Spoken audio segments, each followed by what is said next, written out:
Hello, welcome to the Bill Collins Show. This is the place to be when you've got a story to tell or you want to hear the stories that others have to tell. Today, I feel really fortunate, really blessed to have as my guest today, Mary Cusker, who writes novels under the pen name of Fern Michaels. And Mary just has been writing since the 70s, and she is an incredible author. She's written, I think, over 180 books. So we're going to have some conversation with her today to see what her life is like, how she got started, what motivates her, how she comes up with her ideas. So welcome, Mary. Welcome to the Bill Collins Show. Thanks for inviting me. Let's see, you are a native of Pennsylvania. Yes, sir. Grew up there and Coal miner. coal miner's daughter. Yes, I am. How about that? That is terrific. That's terrific. And so you went to school in Pennsylvania. I did, and then I graduated high school. I was supposed to go into nursing, but I didn't like looking at blood. So I went to Washington with my sister, and I worked for the government. Okay. And I met my husband there. He was in the Air Force, and we got married. Then I moved to New Jersey, raised a family, and here I am today. I moved here to South Carolina after my house flooded for the third time. In New Jersey? Yeah, and during an ice storm. We had 3 back-to-back storms. I said, okay, that's it for me. Had enough of that. I'm out of here. And my daughter lived, I have a daughter that lived here. And What year did you move here? Uh, I hope it wasn't 89 when Hugo came. no, I moved here in 1993. Right after Hugo, a Yeah. few years after Hugo. And I bought this dump that my kids threatened to lock me up because it was in such bad shape. But I had foresight. I knew what it could be, if I fixed it up. And I did a pretty good job. It took me 2 years, and It's beautiful. it is now. It's it beautiful. really is. And I understand. And it's in the historical district. And I understand that old house, that house is close to 300 years old. Yeah, it is. And so are the trees, some of the trees. I think I still have 3 trees that are that That old. are old. Yeah. And do I hear correctly, you have a ghost in that house? I do. I purely do. And the ghost is Mary Margaret? Mary Margaret. And the reason we call her Mary Margaret is upstairs on the beams, that run across the raw beams. Right. In chalk it said, Mary Margaret smoked. And I figured, well, if she had the guts to smoke back then, she had the guts to come back as a spirit. And yeah, she's quite active. Now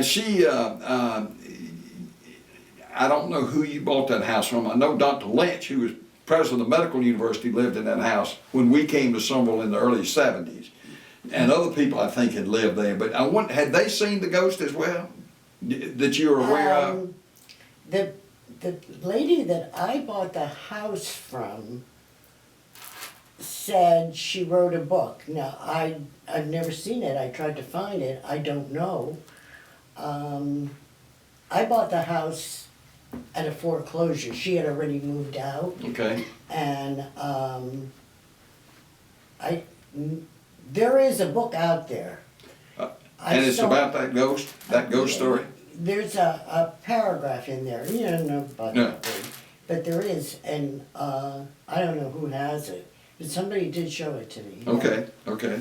Well, now the ghost, did you see her shortly after moving in or a period of time after you were there? Maybe about a year after I was in. Weird things happened. Now,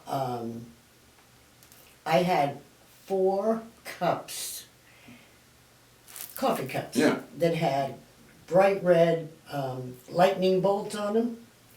And they were thick mugs. And I put them in a dishwasher. One by one, they broke.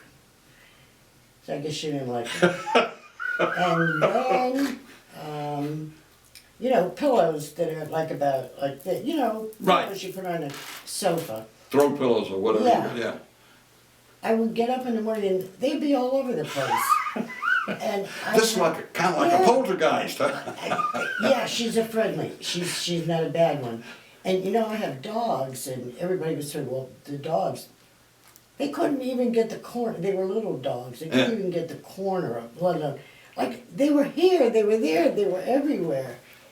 And she did crazy things. Or would the dogs bark when she was No. doing her stuff? No, they don't bark, but what they do is, I have this like long hallway, and then there's this curly Q staircase that goes to the second Yeah. floor. And at the bottom, there's quite a bit of space, and they'll go there, and they'll just look up, and it's cold. It is really, really cold.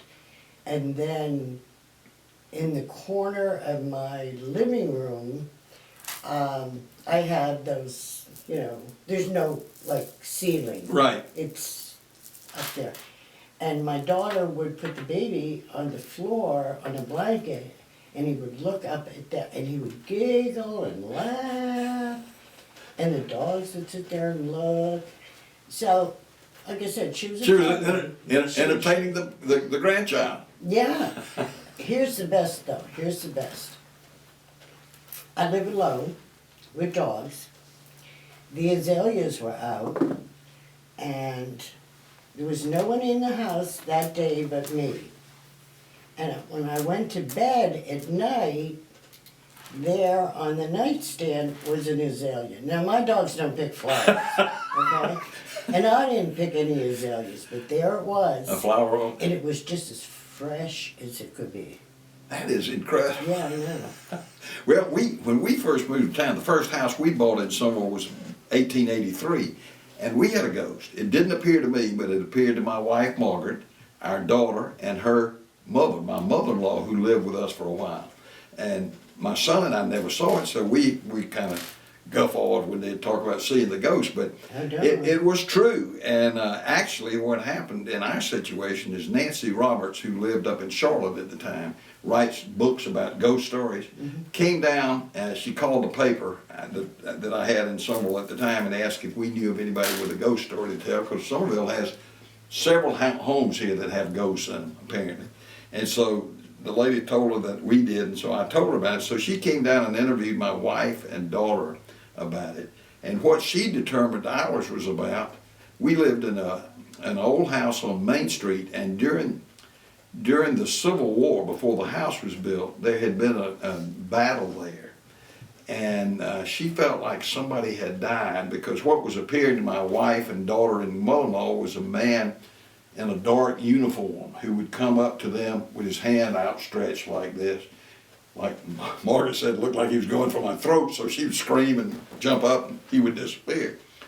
So what Nancy Robertson, she brought a lady from Duke University who was doing a thing in psychic phenomenon, and she said, it appears to me this ghost is coming from the property. So what they finally determined is, we think because there was a Civil War battle there, maybe a Yankee soldier was killed on the property, and this was his spirit coming back. And the hand thing, he was coming back, she speculated, asking them to pray for him, that his soul might be in purgatory. Pray that. Whether that's true or not, I don't know, but that's the story. Well, you know, this one that I have, the very first thing that I noticed when I moved in the house that made me suspicious, all the clocks would stop at 10 after 9 in the morning on a Monday morning. On Monday morning. And I had to go around and set all the clocks. They just stopped at 10 after 9. And it wasn't that it just happened once, it happened dozens and dozens of times. That is, Something happened at 10 after 9. I asked around, but, you know. nobody sees it. Yeah. Well, that's an interesting story. That's an interesting thing. Those are interesting. Well, you believe in them, obviously. Well, I do, because I'm the living proof. Now, my daughter, who lives across the street and down the hill, she's got one too. Hers is a guy, a man, an older man. Yeah. that smokes a pipe and swings on a swing. I never saw it. Yeah. And she hasn't seen it, the kids see it. Yeah. When they were younger, they Right. saw it. Who's the guy? Did you have company? You know, that kind of thing. Who knows? Who Yeah. knows? Well, Mary, tell me how you got started writing books. When my youngest son went off to kindergarten, I didn't have anything to do. We only had one car, so I couldn't get a job.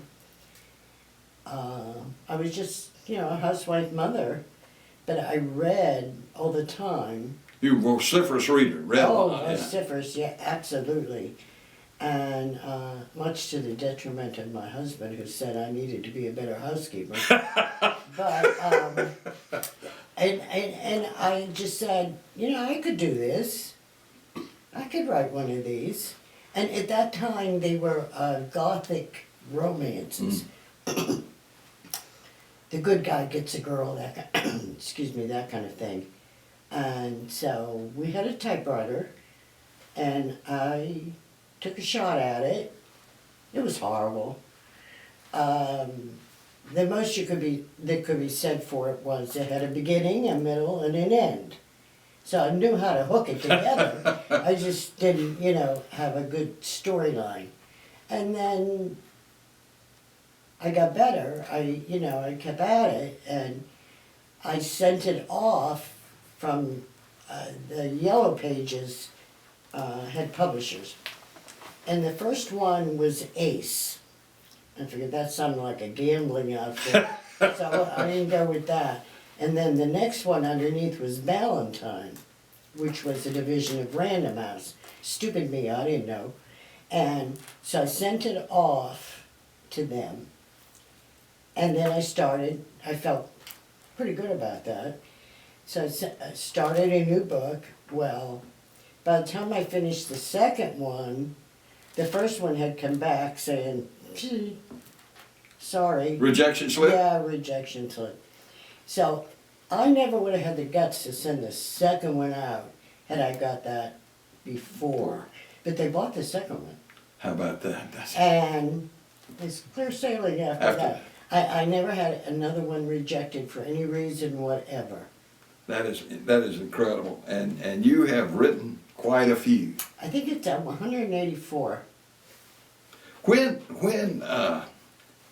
Mary, do you write? What time of day do you write, or does that vary? In the beginning, for many, many years, it was like a job, 8 to 5. And I took a break in the morning and lunch and another break and quit about when the kids got home from school. And that, I was disciplined, I will say that for myself. And I continued that. I said, I don't have to do this all day long. So I would write a couple hours, maybe in the morning, maybe one in the afternoon. And my productivity dropped off, of course. But now, these days, I write when the mood strikes me. I write every day. I might not write till afternoon, or I'm a very poor sleeper. Sometimes I write at 3 o'clock in the morning. But for the most part, I would say I'm there at the computer at 10 in the morning. And then I write a couple hours. And then I go back over it. So that works for me now. That's terrific.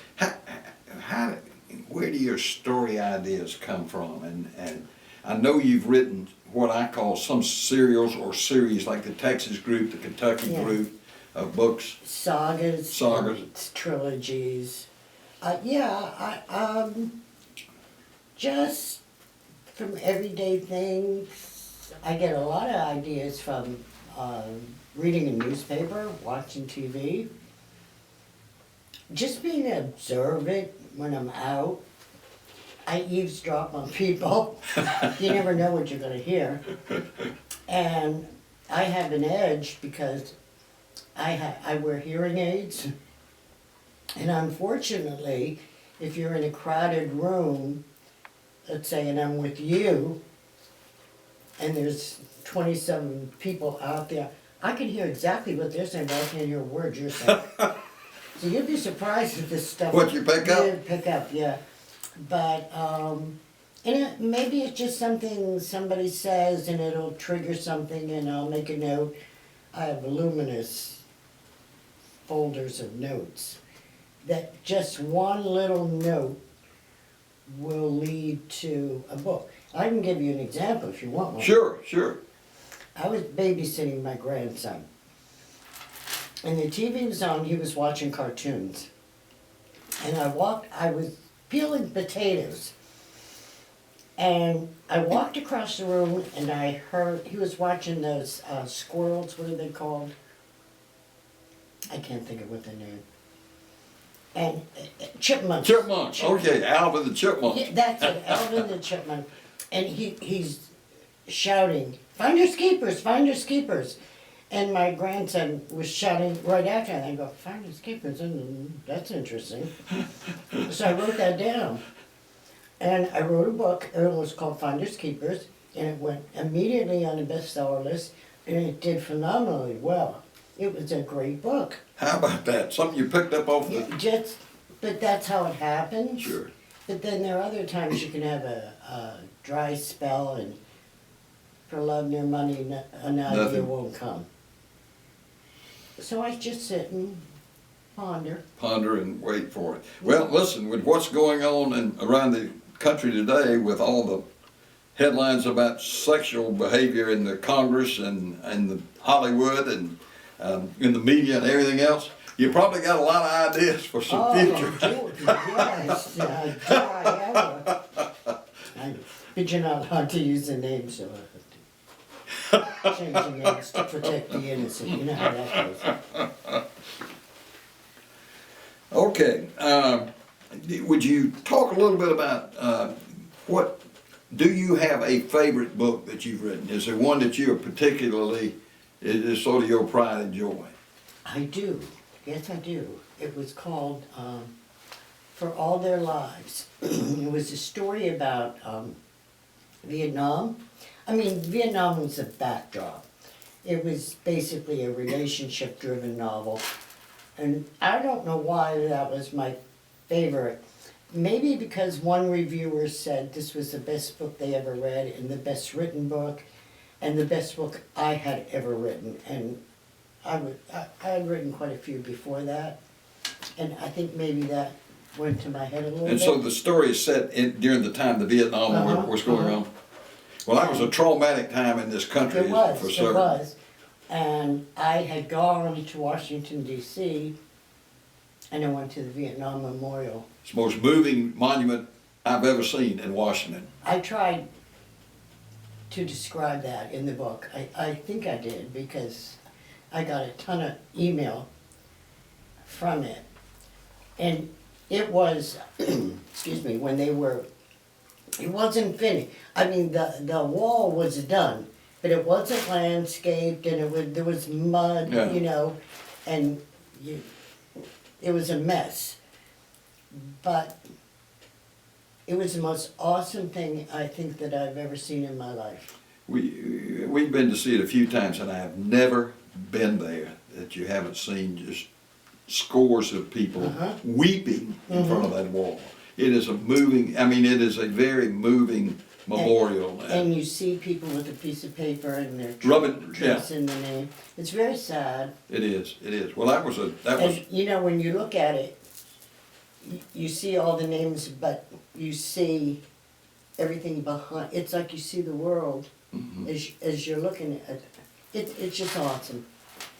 But that's my favorite one.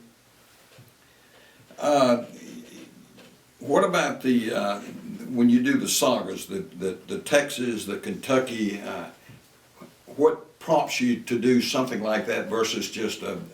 Well, usually it starts out as one, and once the book gets past that thick, you gotta stop. And if the story's not done, then you gotta do a second one. But normally what happens is the readers want more, and they'll write and say, well, What about are you- this? Are yeah, you, what about this, what about that, aren't you gonna do this? And they'll even give you ideas, like you don't have any of your own, and that's usually it. It doesn't start out to be a to be a trilogy or Right. a saga or anything like that. Like when I sign a contract, I sign a one book at a time? one book, then you gotta go back, then you gotta do two, and then you gotta do three, and, but it works out. I couldn't do those again. That takes a lot out of you, me it did anyway. And I don't like doing those. I like quick and fast.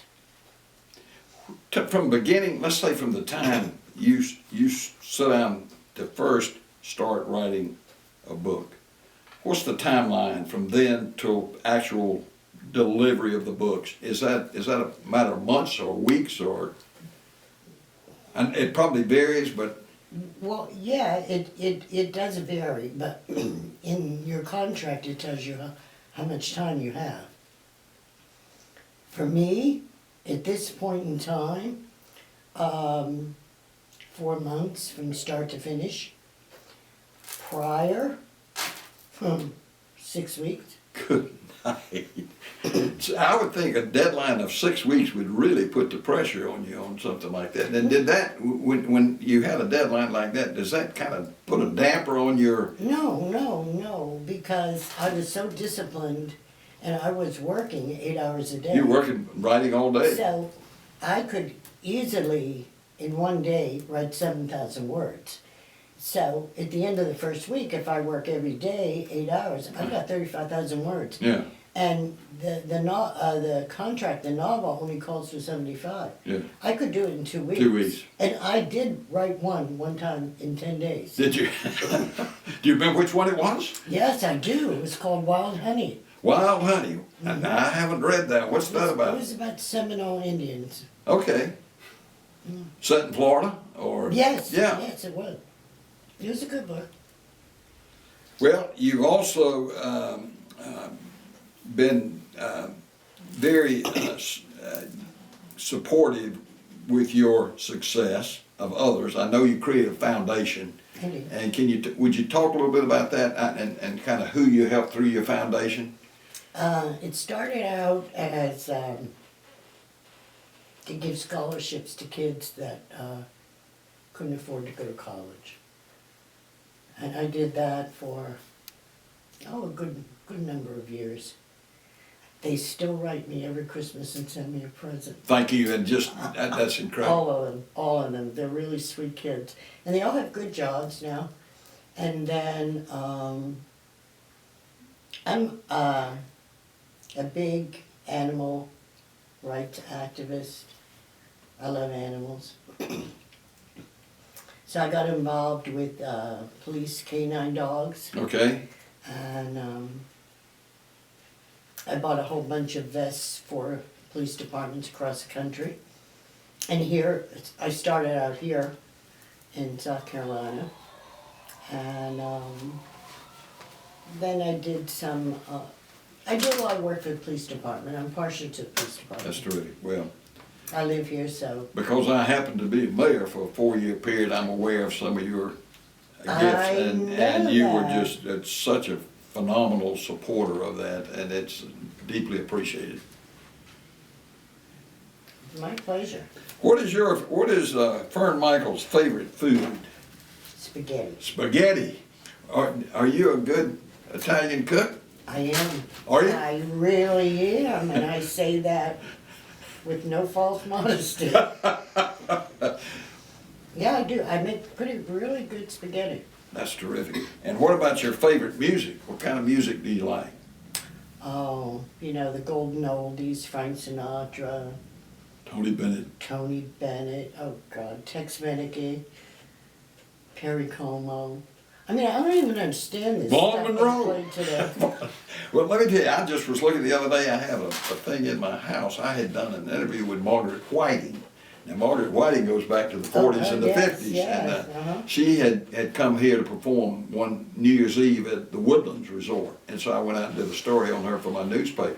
she wrote me the nicest note and said, "Come see me when you're in New York," but I waited too long, and so she's passed away. But she was "Moonlight in Vermont," I think, was one of her big hits. Yeah.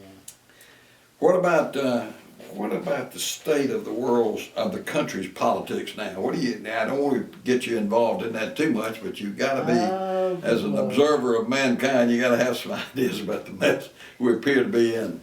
You know, I keep my TV on all day long to either the Fox network or CNN, because I want to know what's going on. You kind of getting both sides of it when you do that. I do, Yeah. yeah. And then my daughter and I, the other one that has the ghost, we sit and we commiserate and we talk about politics. She and I are on the same side. My other kids are on the other side. On the other side. So we pretty much keep our opinions to ourselves. And it's like, you know, don't ever talk religion, don't ever talk politics, There you because you ain't gonna win. But I'm appalled. I gotta say, I don't know where this world, what it's coming to. I'm old now, and it bothers me that my grandkids and my great-grandkids, I don't know what's gonna happen for them. Well, we've it's appeared to have lost all civility. Yes, we have. And but Mary, I kind of believe part of that can be attributed to social media, and I realize it's got great potential and does. But I think so many young people who get involved in usage of it don't have any judgment at all. They're too they young, don't. and I think that's a problem. You know, I am forever snatching the phone away from my grandson. You need to talk. I don't want to see you. Yeah, sitting there with your fingers going. That makes me crazy. And their friend will be sitting over there, and he's sitting here and he's texting him over there. Sitting across the room. Yeah, I mean, It makes no am I sense. that old? I mean, am I that old that I can't relate to that? I'm sorry. Yeah, I think it's out of control in some ways, and I don't know how you can change it. You know, it's like the genie's out of the bottle. But I do think that's part of the reason for the loss of civility in the country. I mean, because anybody can say anything about anybody anonymously. I know that, and you can ruin lives. Absolutely, doing that, absolutely. And that bothers me immensely. First of all, I'm a Neanderthal. You need to know that. I don't want to know that. I have so much stuff in my head. I don't have room, you know, like, to put any more in there, and I don't want to do that. And I don't think that you and you need to know that I'm on my way to the lavatory, or I'm gonna go start to make lunch or whatever. What does that do in the scheme of things? Who cares? Yeah, exactly. I don't care. Do you care? I don't Exactly. care. No, I just think, yeah, I think it makes no sense at all. I mean, it's nice that, you know, us grandparents, we can share pictures with our friends and their but you know, that gets old real quick too. Absolutely, So, absolutely. I just sit there and mind my own business. Well, thank you so much for taking time out of your writing schedule to chat with us a little bit. I was lazy today. I wasn't gonna write anyway. You're going to take a day off? Yeah, it was. The middle of the week, you know, that's like a prize when I don't work. Even if I work 1 hour, Yeah. if I don't, I feel guilty. I'm not feeling guilty today. Good. Well, you do some traveling, don't you? Do you like to travel? I don't, not anymore, I don't, but I did. I've been everywhere. I wouldn't do it again. Well, traveling's not much fun anymore. I mean, with the lines and all the stuff you No, have to go through. when I think of the places I've been and what's going on there now, like I went to Israel, and I was right there at the foot of the Golan Heights. Yeah. And we had a rental car, and we picked up an Israeli soldier, and he gave us an earful, and we talked to people, you know, and got their perspective on things. You wouldn't dare do that now. But I seen everything I want to see and have done everything I want to do. So I'm a slug now. I just, I like to sit on my porch and think. Well, listen, I think you're still, I'd say still at the top of your game, and keep going. How long would you like to continue writing? Until I drop. Until you drop. I don't know what else I'd do. I cannot imagine, people say, I can't wait to retire. I want to retire, I want to retire. And I said, okay, now this is female friends. I said, well, okay, if you retire, what are you going to do? Well, I'm going to paint the bathroom, the bedroom, and clean out my closets that I haven't cleaned out in 20 years. What are you going to do the next day? Yeah, what are you going to do when that's over? And they'll look at you and go, yeah, well, you have a point. But some people can't wait to retire. I think I would dread that if I had to just give it up. Well, I think when you retire, you better have something you feel passionate about that you can do every day. Absolutely, you need to have a hobby, something to occupy your time. You can't sit in front of the boob tube. Absolutely. There's nothing on there anyway. But I'm very fond of watching the Shoppers Channel. The Shoppers Channel. Oh yeah, when I'm in the middle of the night, like I said, I'm a full sleeper. I shop like you wouldn't believe. In the middle of the night. Ask John. He brings the boxes in. A lot of shopping, John. Well, Mary's at it again, and my daughter said, "I'm taking that credit card away from you." But it's fun. It's fun, and I don't like schlepping to the stores, and. You just sort of shop online or shop on the phone. I love that. I think they created that for me and people like me. Because I like that, just click the buttons and it comes right to the door. Thank you again for being on the Bill Collins Show. And my pleasure. Look forward to seeing you. And let me say in closing that I'm doing pretty well for a man of my age and habits. How about you? Good day.